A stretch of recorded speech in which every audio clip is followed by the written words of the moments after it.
أعوذ بالله من الشيطان الرجيم. بسم الله الرحمن الرحيم.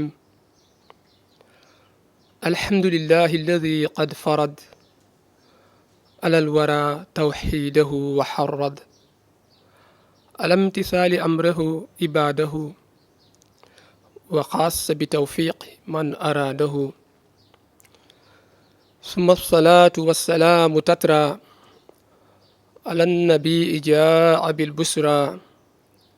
محمد خير النبي أرسلا للعالمين رحمة تفضلا. بندرابه تقال يتدى الله يجول النبي صلى الله عليه وسلم من تلمني أن بدن جورو أن اللور ميدن تدندو إذن غني حال ko fati e diine meɗen l'islam nde wonno ala ko addi en ɗo e aduna so wona hande men Allah no Allah tabaraka wa ta'ala haaliri ɗum e alqur'an o wi'i wa ma khalaqtu ljinna wal insa illa liya'budun. o wi kanko Allah tabaraka wa ta'ala wonde o tagirani neɗɗo e jinne so wona haaɓe nde om e ngol ɗon rewgol noon Allah woni ko addi en ɗo e aduna. hay so tawi ko aduna o fuɗɗi ko ɓooyi gila e mammen adama ha joni serani yimɓe ina gona e aduna he kala goto wona ɗo jamanu ko Allah muyani ɗum so timmi yaha woɓɓe kadi keddo ɗo ɓende kadi so lajal maɓɓe timmi ɓe jaha ko noon aduna o yarata ha nde darga dari fof. kono noon an neɗɗo o aduna o e judde walla aduna o e raɓɓidde an ala ko wodan ma hen so wona balɗe maɗe Allah muyan ma ha mbaɗɗaɗe aduna heɗo. sa yeehi ko ɗum woni ko namdeteɗa nde wonno bani adama o gurdam makko wona no gurdam mumanteje wayno gurdam bey e baali walla ko nandi hen wona yo wurtan fodde ko Allah haaji so maayi gasi e wiye yo wontu leydi ala bani adama o wonko fadimo caggal o wuuri e aduna he ko Allah haaji so yeehi gurdam makko ɗam koko satete nde wonno addimo ɗo ko waɗede examen jarribede hono no gandirɗen wonde tagoje Allah ɗe waɗi ko sifaji tati ine waɗi hen ko waɗi haqqille taw ala tuuyo ine hen kadi ko waɗi tuuyo ko jogi tuuyo taw ala haqqille hono noon kadi ne waɗi tataɓo woni jogiɗo tuuyo jogi haqqille. tagore Allah joguide haqqille taw ala tuuyo woni maleykaji Allah. maleyka ala tuuyo maleyka anda ko woni ko weeli nde wonno Allah waɗani e maɓɓe ko tuuyete Allah waɗani e maɓɓe fittandu ɗum waɗi maleyka wofata Allah jogui haqqille ne hutoro haqqille mum o e andude Allah e fodde muɗum e mangu muɗum e hande ɗum rewede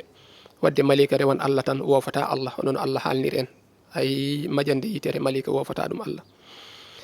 tagore Allah wonde nde joguinde tuuyo taw ala haqqille woni kulle ɗe bey en baali en ha congoji ina jogui tuuyo ina jogui fittandu kono noon ala haqqille ɗum waɗi kanƴi haqqille ɗi deftaka ko fate gueɗe haqqille wadde en jino ɗi gurdi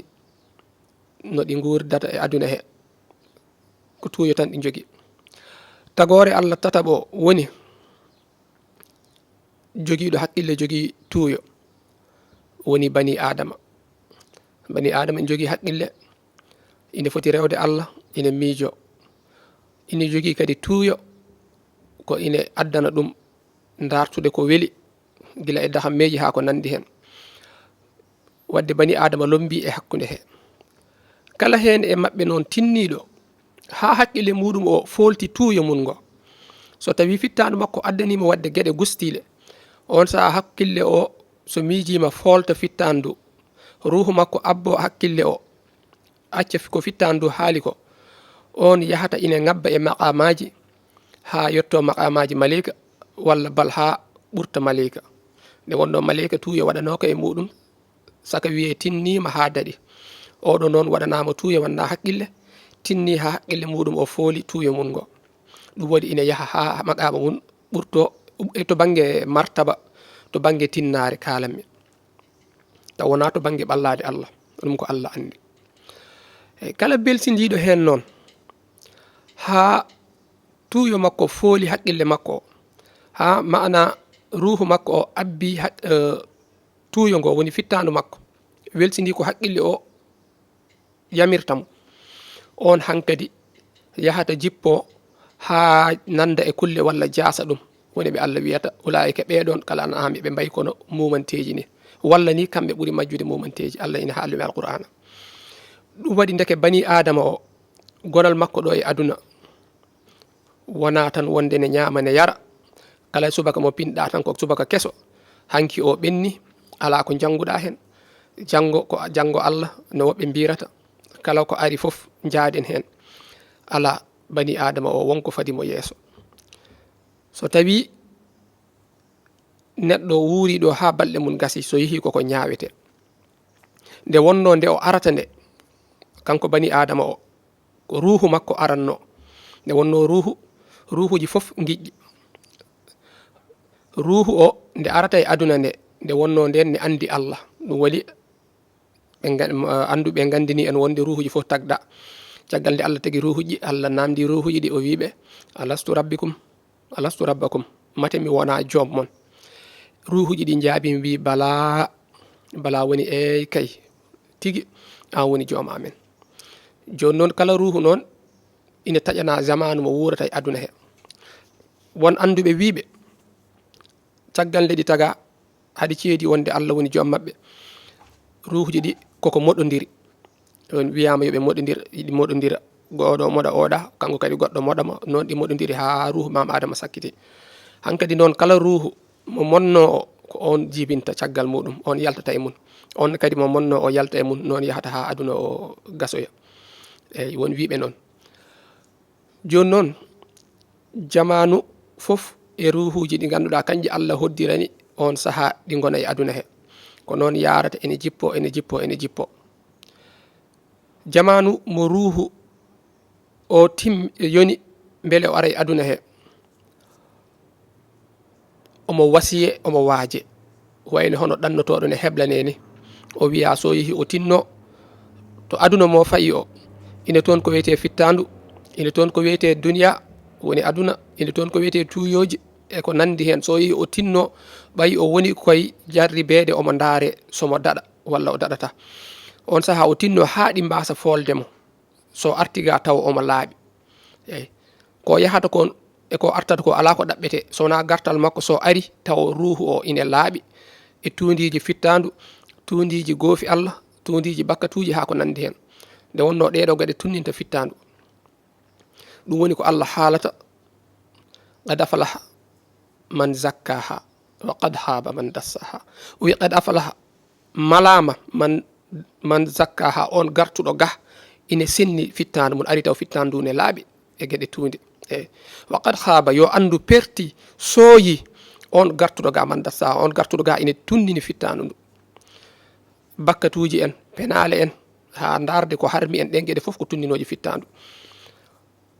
ɗum waɗi bakkat moƴƴani ina ɓiɗɗo adama o omo jogui ko wiyete basira woni jiiɗe ɓerde makko bakkaɗo o ko toon ɓawlinta sa waɗi goɗɗo janggo on kadi ɓawlina sa waɗi goɗɗo kadi ɓawlina ɗon yahata kala no jiiɗe ɓerde ma ɓawliri nden ɓurata wawde wadde goofi Allah ɗon yahata ha mbawa wattude wawde warde neɗɗo walla ko nandi hen ɗum waɗi bakkat moƴƴani hay sa yafama ko battinta e ma ko ɓuuri bonde dewe Allah kadi ko noon zicruji ko noon jangude alqur'ana ko noon astaghfirullah la ilaha illallah salatu ala nabi ɗum foof kadi koko laɓɓinta fittandu ɗum waɗi kanƴi ɗiɗi ko noon ɗi mbadi hay musique ina jeeya kadi ko tundinta jiiɗe ɓerɗe ɗe ko mbiyannomi joni noon ruhu o nde o arata nde omo heble omo wiye yo reeno haade aduna ha e jarbiyeji muɗum, ha e seyɗande, ha e tuye fittandu, hade foldemo ha o arta ga tawo omo tunni. On saha noon nde wonno koto Allah to o woni o yi o andi bawɗe e alliyankagal Allah e fodde Allah, o wiyata kanko ala ko wawi funtudemo haw arta taw omo woofi Allah, ala kanko ɗum o miijaki ɗum. No andiri Allah ni o welsino goɗɗum ko ganduɗa ko Allah tagi ɗum kadi ine foolamo e rewde Allah, ala ɗum o sikkani. Joni noon holno o waɗata omo ara e aduna, te no gandirɗen ruhu ko gueɗe laakara, te laakara e aduna natodirani nandani. Ɗum waɗi haqqille e ruhu ala to jiilotoɗa ɗum e ɓandu neɗɗo ha jiiya ɗum, nde wonno koye gueɗe laakara jeeya. Honno Allah waɗi tabaraka wa taala, nde wonno ko hakim ko karallo, ruhu o ne ara e aduna o tagani ruhu o wutte leydi mo omo wurda e dow leydi. On saha o ƴetta ruhu o waɗa mo e nder wutte leydi he e gandal makko e bawɗe makko kanko Allah. O tagi wutti o fodde lebbi 4, caggal lebbi 4 ɗi timmi o nanni hen ruhu o. Ɗum nelaɗo Allah sallallahu alaihi wasallam jangini en wonde fittandu neɗɗo ine waɗe e ɓandu he, caggal nde ɓiɗɗo heeɓi lebbi 4 e reedu nene mum, ko nden Allah nelata malayika o ara o wutta hen ruhu nden fuɗɗoto wurde. Allah nela malayika kadi winda e makko gueɗe 4, golle makko fof ko ñande hen windete. Kala ko omo faggo e aduna, kala ko omo heɓa arsike makko ko ñande hen windete. Kala ko omo golla e arsike makko e nde o mayata, e so tawi ko malaɗo walla ko malkisaɗo, ɗeɗo gueɗe 4 ko ñande hen winda gila omo yaare lebbi 4 e reedu nene makko. Wadde gurdam neɗɗo arde e ɓandu mum kañum e mayde mum windede ardi, mayde neɗɗo e gurdam neɗɗo giƴƴi. Ko heddi ko ko sababuyeji hande ladial ngal timmi foof Allah nawamo. On saha wutti o tagama fewnama ha woni lebbi 4, ruhu o nannama hen. Ruhu o kadi wonda e wutte he lebbi 5 goɗɗi e nder reedu he ha wowa wutte o wonda hen. On saha wona lebbi 9, woɓɓe ne yaha ha ɓura ɗum walla manka ɗum e hajande Allah. So ñalawma o yoni o yalta. Kono noon mo jarrata ruhu o nannede e wutte leydi o gonɗo e aduna o, ko ɗon ruhu o yejjiti to immino. Ɗum woni nelaɗo Allah sallallahu alaihi wasallam wi bani yimɓe adama ɓe, ɓiɓɓe adama ɓe foof goni koye ɗanade. So tawi ɓe maayi tan iqazu, ay on saha ɓe pina, way hono neɗɗo ɗanotonoɗo, an kadi to woni ɗo ko yiyata ko wona ɗon o woni. So finoyi tan o yiya omo nder suudu makko e dow daɗɗude makko o siftora nde o lelino hanki, nde o leloto hanki jamma, walla nde o lelino tawa o suwa ɗanade. Joni noon nde ruhu o waɗa e wutte he, on saha o majji, o anda to woni. Eyyi ko ɗum waɗi hen, ko waɗi hen fayida. Sinno neɗɗo ruhu no immorino to ni, no andiri Allah ni ari tan hankadi wofata Allah, so yeehi hankadi heɓata martaba, a wiyatake a tinnima. Honon Allah wirata janggo ɗum ɗo ko onon jeeyi hani an lakum, yo wodan on, yo wel on, nemoɗe hen saabu ko golluno ɗon. Ay sa yi Allah ne manta moƴƴinɓe ɓe janggo, ko ɗum waɗi ɓe tinni. Joni noon caggal o yalti o ari aduna he, o anda haydara taw omo yiya jinnaɓe makko koɓe janguintamo, koɓe kollatamo, omo mawna hen. Ɗum woni nelaɗo sallallahu alaihi wasallam wi kala ɓi adama jibinaɗo jibinte ko alal fitrati, koye laaɓal, koye iman. O wi imma jinnaɓe makko mbattamo nasarani yanke, ma walla mbattamo yahudi yanke. Ɗum waɗi jibinede kadi tawa jinnaɓe ma ko julɓe, ko hunde nde poɗɗa yettirde Allah, nde wonno kadi koye dokke Allah jeeya ina wallitma ha mbawa wonde julɗo kadi. Joni noon ko gonɗen ɗo ko ha jarriɓe ɗen, en gari noon eɗen kawri e zamanu l'islam, woni diine cakkitiɗo mo Allah neli nelaɗo makko cakkitiɗo caggal nelaɓe 313 ɓe ɓenni, woni diine Muhammad sallallahu alaihi wasallam. On diine noon holno mbaɗeten ha guuren e makko, duttoɗen taw pittali men ne laaɓi, ruhuji men ne laaɓi. O haalni en diine o addi ko dosɗe 5. ɗum woni ko nelaɗo sallallahu alaihi wasallam wi buniyal islam ala 5: shahadatu an la ilaha illa allah wa anna muhammadan abduhu wa rasuluh, wa iqami salat, wa itai zakat, wa hajjil bayt, wa sawmi ramadan. Bisiga o wi l'islam o mahama e dow calɗi joyi. Masalan so tawi l'islam ko caali wonno walla ko bildi ndi fawi ko dow calɗi joyi. ɗin calɗi joyi an bani adama o andu sa acci hen goto l'islam ma darotako. hay so tawi l'islam kam koko daroto ha dargue daro l'islam ma darotako ma walla mbiyen an a darotako e l'islam. ɗin calɗi joyi noon gadiɗo o woni seedade wonde deweteɗo ala so wona Allah e seedade wonde Muhammad ko maccuɗo Allah ko nelaɗo Allah. e dosgal ɗimmal ngal woni ñimnude njuula no mbireɗa no Allah wiruma ni. tataɓo o woni horde lewru korka. nayaɓo o hokkirde asakal. joyoɓo o hajjude so tawi hitande nde heedi saha hajju heedi taw aɗa hattani aɗa wawi aɗa jogui joɓari lawol ina hoola. so tawi Allah arsiginima ko ganda askal waɗɗi hen gaska. ɗin joyi woni ɗi ganduɗa ko hen l'islam fawi. kala goto hen noon ina jogui sarɗiyeji, ina jogui no sellirta, ina jogui no bonirta, ina jogui no sellirta. wadde an neɗɗo o caggal dosgal gotal foof waɗɗimama ko hono noon kadi wonirta farilla e ma andude no dosgal ngal sellirta. caggal juulu waɗɗimama ina waɗɗi e ma kadi andude holno juuldata ha juulu ma sella. wona tan aɗa juula e dow niɓɓere a anda ko juulata ko soko ni ma walla wonani. ko famɗi foof kam neɗɗo biɗo ko julɗo kono ala gandal wona gando e l'islam woni mo ganduɗa waktu juulu ina wawi yonde soko tisbar soko takkusan o juula waktu o ha gasa o wiya taw omo yanana no juulirmi ni de ko ni woni no Allah yamiri kam yomi juldu ni dey woni no wiya nelaɗo juldanno sallallahu alayhi wa sallam. ko heddi ko noon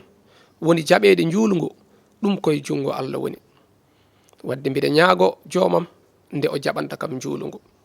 ko pamɗuɗa gandal foof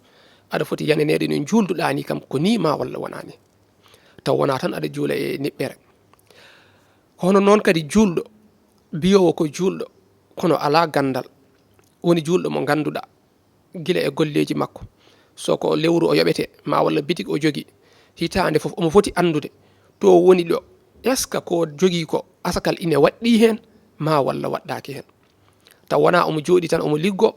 omo jogo halis walla soko jawdi beyi omo jogui beyi e baali ma walla ko demowo kono o anda asakal sene waɗɗi ma walla waɗɗaki e makko e sene waɗɗino e makko holko foti yaltinde. ɗum julɗo ko famɗi gandal ko foof ine foti andirde ni ñawore asakal. julɗo biyo kadi ko julɗo kono ala e gandal ha joni so lewru korka darima omo foti andude ko famɗi foof est ce que hikka mbiɗa foti horde ma mi fotani horde holno korka sellirta holno koriranmi subaka ha kikiɗe mi yanane korka ka mi sellini kono noon jaɓede nde koye juuɗe Allah woni mbiɗa ñagomo nde o jaɓanta kam kono kam mi sellini ko ni wira horirte ko ɗum ɗo wiya ene bonna korka ɗeɗo gueɗe te mi andi mi waɗani hen hay goto taw wona omo hoora e majjere. hono noon kadi julɗo biyowo ko julɗo kono ala gandal e l'islam woni julɗo mo ganduɗa so tawi korka juulama ko nden hajju fuɗɗi ɗon ha ñalawma taske o ñalawma arafa darete o ha caggal mum kala nde korka juula yo taw omo andi to woni ɗo e ko jogui ko est ce que hajju hikka ine waɗɗimo ma walla waɗɗakimo. wonande on mo suwa hajjude taw nde wonno hajju ko gotol waɗɗi julɗo o e gurdam mum taw wona omo dawa omo jippo omo liggo wonko jogui kono noon o toppittako ɗum saabu heewi mayɗo yeehi janggo ñaawa saabu timminani l'islam muɗum ina acci hajju o wiya ala kanko ko basɗo o wonno walla ko sakkiti e gurdam makko ko basnoɗo on saaha o wiye ala hitande naggam aɗa joguino naggam e naggam ɗum ina wawno hajjindema kono a hajjoyani. tawa ko welsidade e wasde andude ma walla wasde fellidde taw wona no mbaɗirten ni ko ɓuuri hewde e zamanu men wona bawɗo hajjata ala ko mawɗo hajjata. a yiyan neɗɗo mo ganduɗa hajju ine waɗɗimo kono waɗɗaki bam makko sabu bam makko ala, walla waɗɗaki gorgol makko sabu gorgol makko ala ko ina hajjina ɗum, kanko ina waɗɗimo o hajjoyani o nawa gorgol makko, walla o nawa nene makko, walla o nawa bam makko. On joni nafatamo tan ɗo e makko hodde to joom makko yo taw o heeɓi nde o hajjoyi. so hajjoyani o wurdi noon hawo hooti o jaggirte hajju. asakal kadi ko noon, neɗɗo so heeɓi jawdi muɗum jaɓani askude ha jawdi ndi tilfima, ha joni ñamade asakal miskineɓe ina waɗɗi e dow makko, janggo o ñawirte ɗum o yoɓoyan ɗum e moƴƴi makko ɗi o golluno. wadde bandiraɓe wota belsino ɗen, cattoɗen ko'e meɗen, cattoɗen juuluji men. neɗɗo ko famɗi foof kam e juulu waw janngude fatiha, sabu nelaɗo sallah sallam wi juulu alana on mo ganduɗa janggani fatiha. ko boni foof ndaar neɗɗo mo kooliɗa, aɗa andi ko omo janggi ɓurana, jangganama fatiha o heɗonoma haw wima no jangguirɗani ko ni, so fewani o fewnitma. heewi julɗo fodde balɗe duuɓi 40 ine juula taw no janguita fatiha ni sellani, taw on anda, surtout noon e rewɓe. nde wonno rewɓe ko dande less janggata, hay goto nanata ko jangata ko saga fewnitma, an aɗa jangguira noon tan. ndaaroy mo ganduɗa aɗa andi ine wawi alqur'ana, caggal a nani kaɗo haala mbiyamo yo heɗane fatiha ma, hay soko simore wotere soko qulu allahu ahad, haw wima wonde no jangguirɗani ko ni, on saaha jananeɗa kam no julirtani ko ni, mbatta rewirde noon Allah. joni noon bandiraɓe, sen dewi e ndeɗo yewtere so Allah jaaɓi e ɗo e Pindi TV, inchallah ma en janggin ko fate juulu no sellirta, ko fate korka asakal foof ma en janggoy ɗum ɗo so Allah haaji inchallah.